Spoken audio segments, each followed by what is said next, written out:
ایک دن رسول اللہ صلی اللہ علیہ وآلہ وسلم کے پاس ایک شخص پریشانی میں آ کر کہتا ہے، یا رسول اللہ، میں نے ایک عجیب و غریب منظر دیکھا۔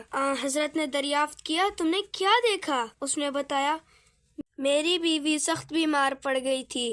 وہ مجھ سے کہنے لگی کہ وادی برہوت کے کنویں سے میرے لیے پانی لاؤ، اس سے میرا مرض دور ہو جائے گا۔ میں ہاتھ میں مشک و ڈول لے کر پانی لینے وہاں گیا۔ میں نے ایک خوفناک صحرا دیکھا، ڈرا بہت لیکن ہمت کر کے پھر بھی چلتا رہا۔ جیسے ہی میں کنویں پر پہنچا، اچانک اوپر سے زنجیر کی آواز آئی۔ میں نے اوپر دیکھا کہ ایک شخص ہے جو کہہ رہا ہے، مجھے پانی پلاؤ ورنہ میں مر جاؤں گا۔ میں نے پانی اس کو دینا چاہا تو دیکھا اس کی گردن تو زنجیر میں جکڑی ہوئی ہے۔ جیسے ہی اسے پانی دینا چاہا، اسے اوپر کھینچ لیا گیا، یہاں تک کہ وہ سورج کے پاس پہنچ گیا۔ ابھی میں دوبارہ پانی بھرنے لگا کہ دوسری مرتبہ پانی کی آواز آئی۔ دوبارہ پانی دینا چاہا تو اوپر کھینچ لیا گیا۔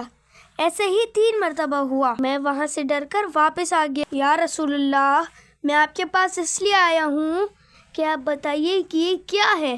رسول خدا صلی اللہ علیہ وآلہ وسلم نے فرمایا، یہ بدبخت وہی قابیل ہے جس نے اپنے بھائی حابیل کو قتل کیا تھا، اور قیامت تک اسے اسی طرح سزا دی جائے گی، اور جب قیامت آئے گی تو اس کو جہنم کے عذاب میں مبتلا کیا جائے گا۔